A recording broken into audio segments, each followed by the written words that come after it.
SQL Server Instance Security. In this nugget, we're going to be talking about the levels of SQL Server security that apply to an entire instance. That'll include instance-wide authentication, logins, the authentication mode, and so forth. Instance-wide authorization, instance-wide permissions, which largely you're going to pick up by adding logins to instance-wide roles.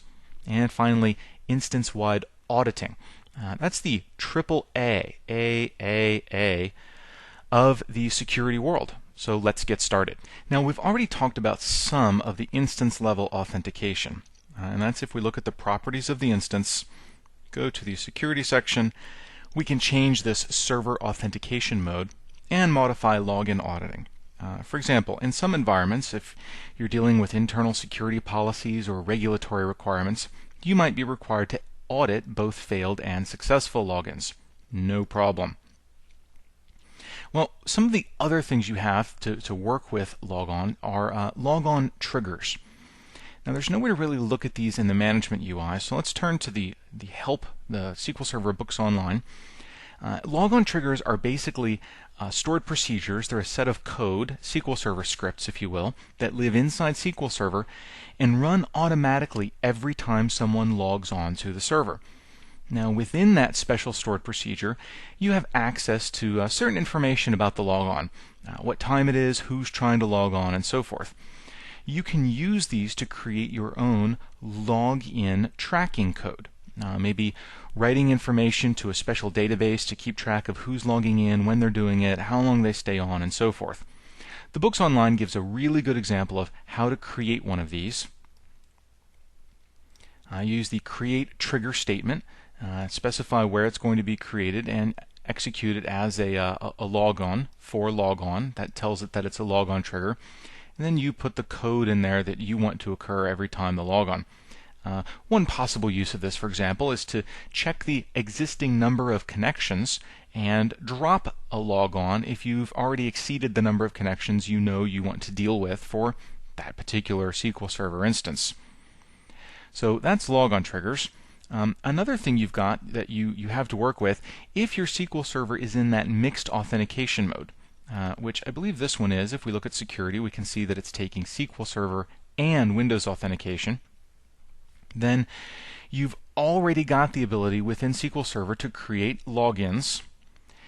And if SQL Server is running on Windows Server 2003 or later, it will use the native server application programming interfaces to enforce complex passwords, pretty much just like you would in your domain.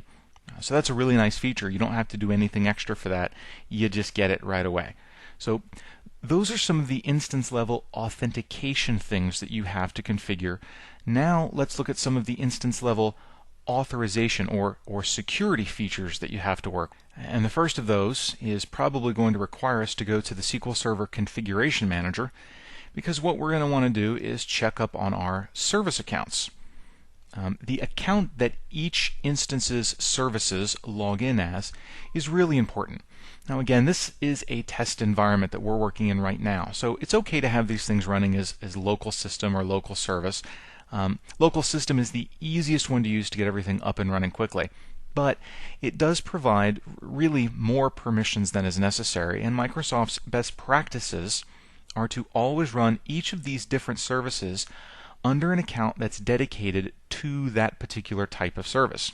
So I'll have an account for all my database services, one for analysis services, one for reporting services, one for SQL Server Browser, probably one for SQL Server Agent. And I might use that same domain account for all of the database engines across my environment. That's certainly fine. I might need more than that depending on my specific security needs. So setting up the right service accounts is definitely one of the options you have within the context of configuring instance security. Logins, obviously, are another one. Here under the security section, I can see all the different logins that have been created on this server. I've got SA, which is a built-in SQL Server login, and then administrator, and the prefix of my domain name on there tells me that this is actually a Windows account that's been added as a login. I can double click on it to see that it is coming through Windows authentication. So there's no way for me to really log into SQL Server as this person. I have to log into Windows and Windows will pass that credential to SQL Server, and that's how it identifies me in the login. There's also some for some of the built-in services. The SQL Server agent, MS SQL Server is another account that's been set up. The NT Authority system, all of those are different accounts that have been created that are recognized in SQL Server as logins. Now, a login is what identifies you to the instance itself. It doesn't actually give you any permissions, it just lets the instance know who you are. One way to give yourself a block of permissions is to use server roles. Now, back in the day, these used to be called groups, but the term group kind of gets overloaded in Windows. We already have groups locally for security, we have groups in the domain for security, and so SQL Server uses the word role. And you've got several built-in server roles, and if I take a look at some of them, you can see that these don't get really overpopulated with members, but I can add members. I'm going to add logins. We'll add administrator.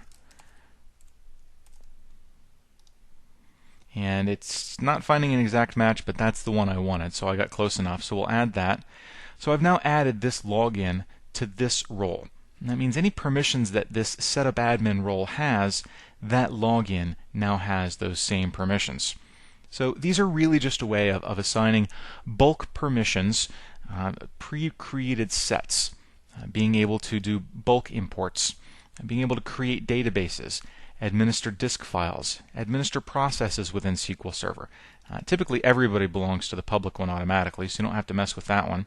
Administer security, administer the entire server, administer the server's setup, and then sysadmin is really the big ultimate godlike role.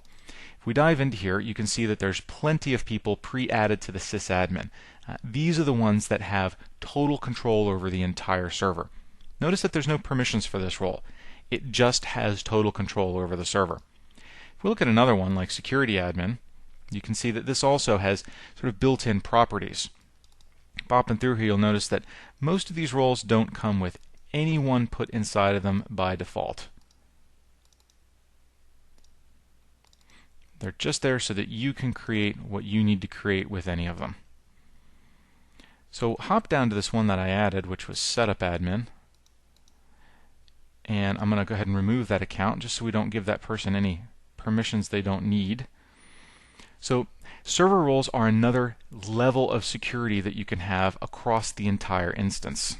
One important thing to remember is that you cannot create your own server roles. If I right-click this, I don't get any options. I just get some reporting capabilities. I can refresh the list.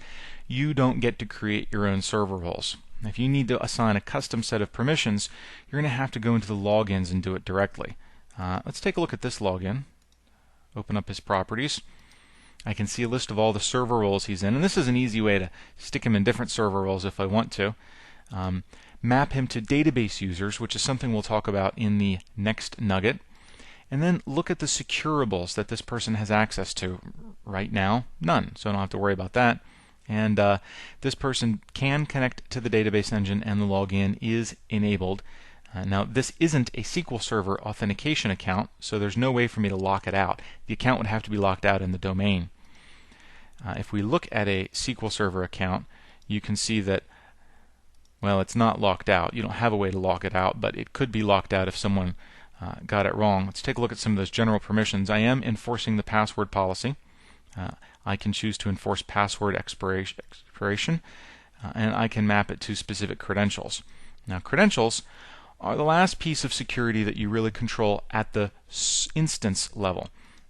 A credential is really just saying, okay, this is going to be my credential. We're giving it a friendly name. Its identity is going to be something, let's say from the directory. I'm going to pull the administrator account from my directory. Let's grab the administrator account. I'm going to provide its password. I'm not making up a new password. This is the existing password. I'm not going to bother encrypting it.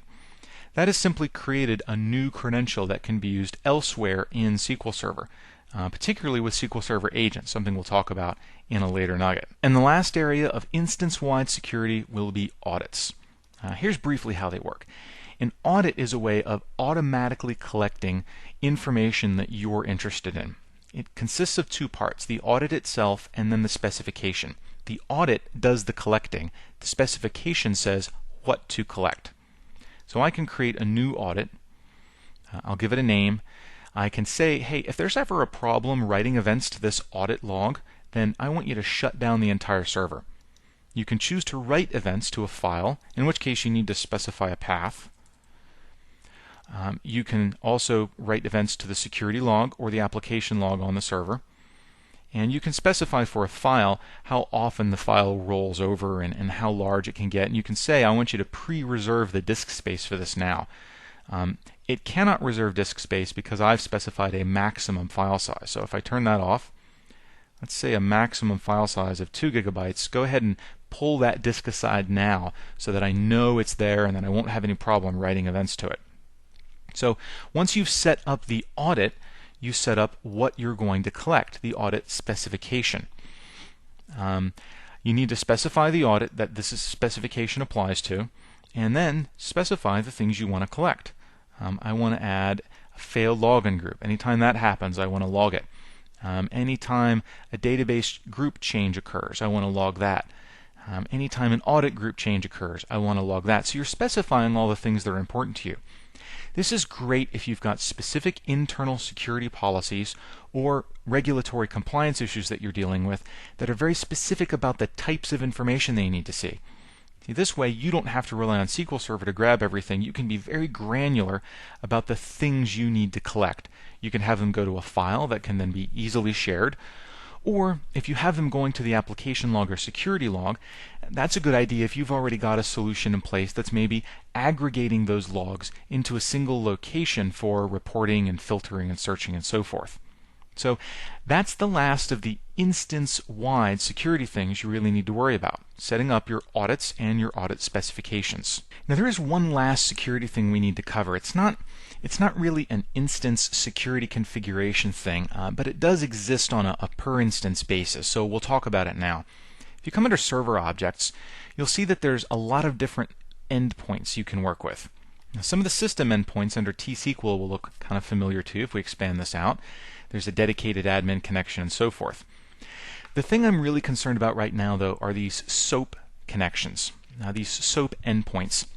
SQL Server has the ability to set itself up as a web service so that things can connect directly to it and pull data out of it.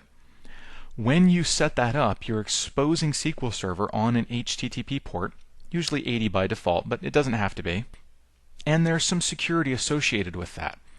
To really see that, because you can't set this up from the administrative GUI, you kind of need to set it up using a SQL command. So let's take a look at the command. This is creating a new endpoint, a new HTTP endpoint, and the big security thing here is the authentication protocol. You've got a few choices. Basic, which sends things in clear text. So if you're going to do that, it's really recommended that you make sure it uses the HTTPS ports. Digest authentication, NTLM, and Kerberos, which is the one shown here, and my favorite, which is integrated. Integrated will use either NTLM or Kerberos, depending on what the client requests. So as endpoints are being created, this is something that the developer is going to need to come to you, the database administrator, to help get set up. This is an example of the command you'll use to set it up, and just keep in mind that that authentication is an important piece of the puzzle. Now, why would you use one or another? Well, I would say you default to integrated, and that's only going to work if all the clients involved are running a Windows operating system.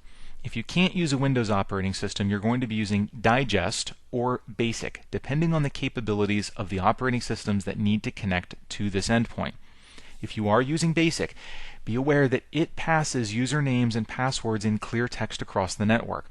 So it's probably safest to combine that with HTTPS, an SSL, secure socket layer, encrypted connection, so that the credentials themselves can't be sniffed off the network and used against you. In this nugget, we talked about all the things that apply to instance-wide security in SQL Server. We looked at instance-wide authentication, including logins and the authentication mode. We looked at instance-wide authorization, primarily those built-in roles that assign instance-level security to logins. And finally, we looked at instance-wide auditing, including the ability to set up an audit and to set up an audit specification so you can control where audit data goes and what audit data goes into there. I hope you found this to be informative, and I'd like to thank you for viewing.